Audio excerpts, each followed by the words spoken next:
All right, folks, I just want to finish this up real quick. I kind of cut that driving ramble off. I'm actually sitting at home now in my living room. I was talking about,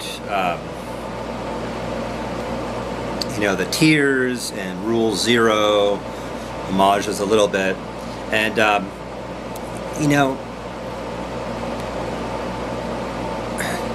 even though I think, Rule 0 applies to everyone, like even if you don't, I don't know if I was saying it in this video, but I think I did say it in the last one, the driving ramble. Even if that isn't your philosophy to just buy what you like, that you have to somehow fit into the sort of hierarchy of what watch should I get next and go up that ladder. You're still buying what you want. You know what I mean? You're still doing it. You might not doing it in a free way, in the same way that if you just allow yourself to really look at watches that you like and then wear those watches.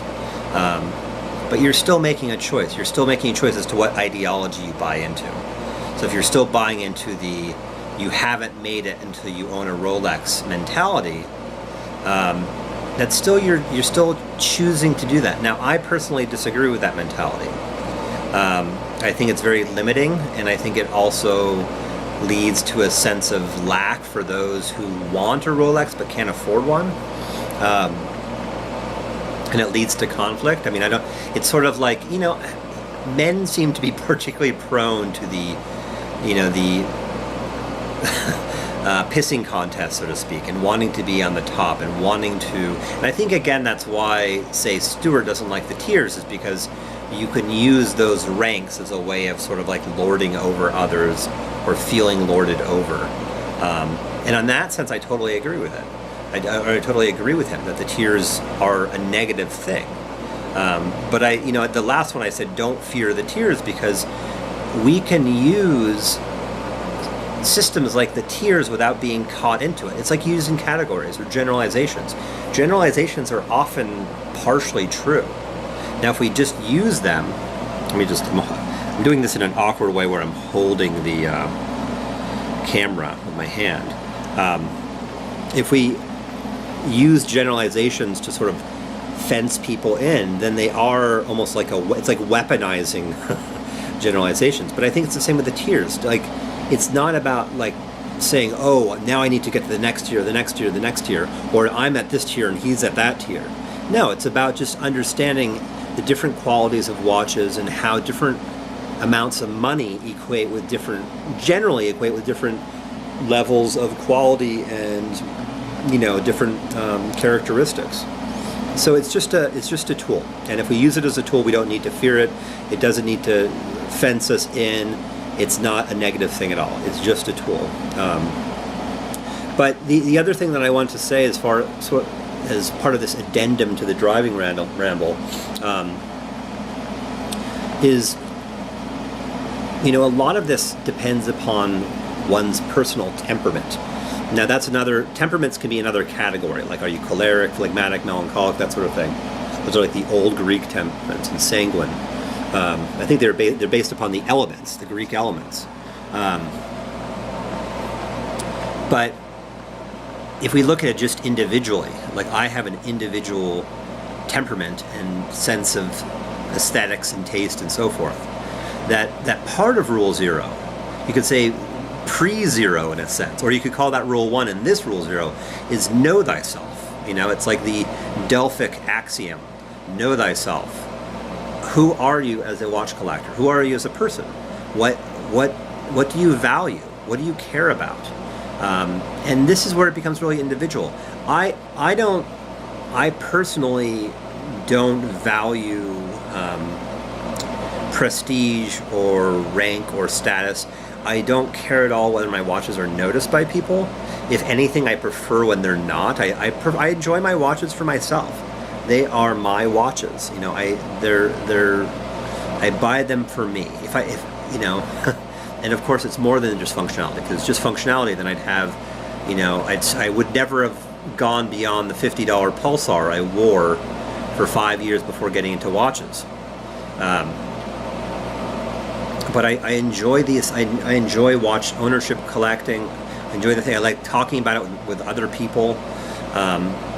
So my values are one thing, and it's not for me to say you should value what I value. I would even say I kind of picked on Don Haynes the other day in the comments, saying why does he care what people think or whether they notice his watch. Now, I personally think it's better not to care. I think that we suffer by caring too much what others think. I mean, some people we should care. I should care what my wife thinks, right? Just, practically speaking. But I don't live in a cultural context or a subculture in which a watch does anything for anyone. It just doesn't matter. It doesn't. People don't care. It's not a corporate culture. It's not. I'm not blue collar or gray or white collar. It's important. It's status. Like working up the corporate ladder. Blue collar. It's sometimes important in the sense that sometimes people get a more expensive watch because they want to feel like they're not just a working schlup. It's sort of like making it out of the morass, so to speak. I'm more sweater collar, like teachers, counselors, artists, that sort of thing, where if anything, people might look down at you for being too materialistic. Now, I tend to be a bit contrarian. So even though I pick on Archie or other people for being very materialistic and capitalist minded, I will react to the other extreme in a different context when people are being so anti-capitalist, anti-materialist, and say, well, what's wrong with material? What's wrong with capitalism? It's not inherently a bad thing. Now, usually it turns out to be oppressive in many ways, but capitalism has led to some amazing things. Materialism, it means love of the material world, the physical, sensory world we live in. We should be materialistic. We should love our physical. We should be more in a way. In a way, we're not materialistic enough because we don't love the earth and the natural environment, and we don't live sustainably. But I'm going off on a little bit of more of a ramble than I intended. But my point here is that I don't want Don Haynes, just to pick on Don Haynes for a moment, to be Johnny Casual too. That's not what I'm trying to do. What I'm interested in doing, this is my interest in sharing my viewpoint, my ideology about watches, is saying, listen, I like this is my taste, this is my watch, Temperament, which is probably always going to be evolving and changing slightly. Find your own. Find what you like. What is your taste? What do you prefer? Do you like blue dials? Do you like black dials? Do you like dive watches, sport watches, dress watches, etc.? And then explore that and develop that and enjoy that. Buy watches that suit that. This is why I sort of shrug off. A lot of people recommend that I get a dress watch. I get this, semi-frequently. Oh, you should get a dress watch. Oh, all your watches look the same, or they're too similar. They're all like dive watches. And I understand where they're coming from, but isn't it about me having a collection that I enjoy? It's not about fitting some standard, some sort of quote-unquote universal standard that doesn't really exist. It doesn't exist for all people.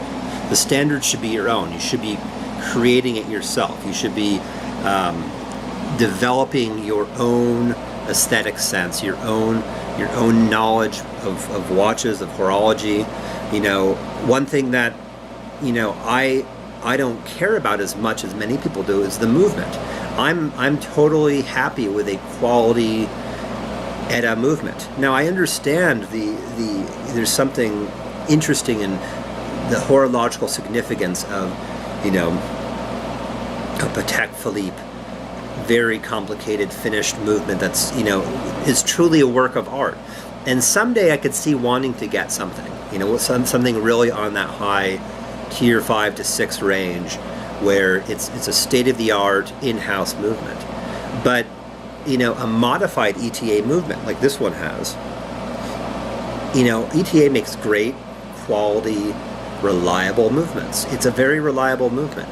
And I don't know exactly what Omega does with their movements, but they do change them, they do modify them. I think they're basically improved versions in a way. But people get really nerdy about movements. They care about, oh, well, this is the blah, blah, blah, blah, blah. like, for me, there's not a huge amount of tangible reality to that. I understand it's like a principle thing. It's another version of somebody caring about the principle of something. But in a way, your Seiko 5 movement is going to be, 90% as good as your your more expensive tier 5 movement. I mean, maybe that's an exaggeration, but in terms of keeping time, keeping accurate time, not breaking down, it's serviceable to get a Seiko 5 movement or whatever, whatever's in the Black Monster, or going up a notch, whatever's in the Seiko Sumo. It's a really nice solid movement, or a basic ETA 28-24 movement, right?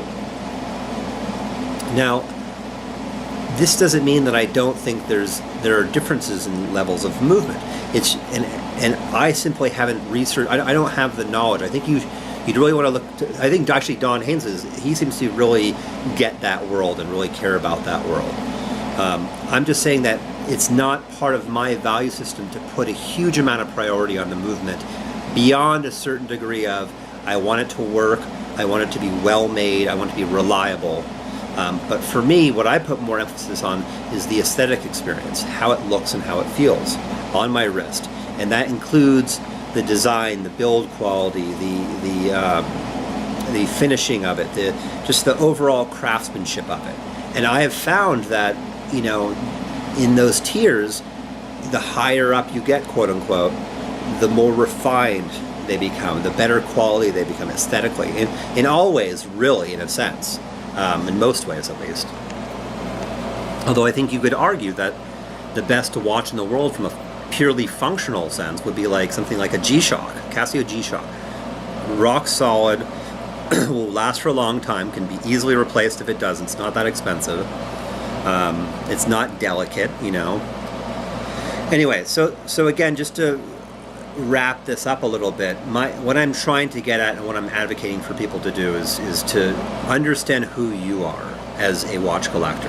Understand what your temperament is, understand what you like, and then explore that and develop that. And be open to change, be open to trying new things, but also be true to what you really like, what you really enjoy. And I think there's validity to figuring some of that stuff out in the tier 2 range. So you're not risking on more expensive watches. I mean, everyone's economic situation is different, but there's something to playing in that 2-tier realm as you figure things out. Oh, I tend to enjoy the dive watches, or I tend to prefer chronographs versus 3 hands. I don't really care about GMTs. I don't like the look of, I like thicker rather than thin bezels, etc. Figuring all that stuff out, trying out different watches, and then as you refine your own palette, you go up and get, expand, try out a more expensive watch to see what it's like. To see, if you can stay in the tier 2 range and be happy, then I almost recommend you do, because you'll save yourself a lot of money in the long run. But there is something to the further refinements of the higher tiers. There is something to it. I've experienced it myself. I haven't gone into tier 5 yet, and I probably won't for quite some time. And I don't really feel the need to, because all of my favorite watches right now are more tier 4 watches. And there's some tier 3 watches I like. So it's, there's no rush with any of this. We're just all figuring out and just enjoy it. It's not a race. It's not how quickly can I get to tier 7? How quickly, in the 80s this used to be, how quickly can I become a millionaire? I'm sure there's many people that, it's not just the 80s, but that was much more of a big meme out there until people started to care more about quality of life and the other things that are there for us all. All right, I'm going to wrap this up because I could just go on forever. So I will talk to you all later. Get next and go up that ladder. You're still buying what you want. You know what I mean? You're still doing it. You might not doing it in a free way, in the same way that if you just allow yourself to really look at watches that you like and then wear those watches. But you're still making a choice. You're still making a choice as to what ideology you buy into.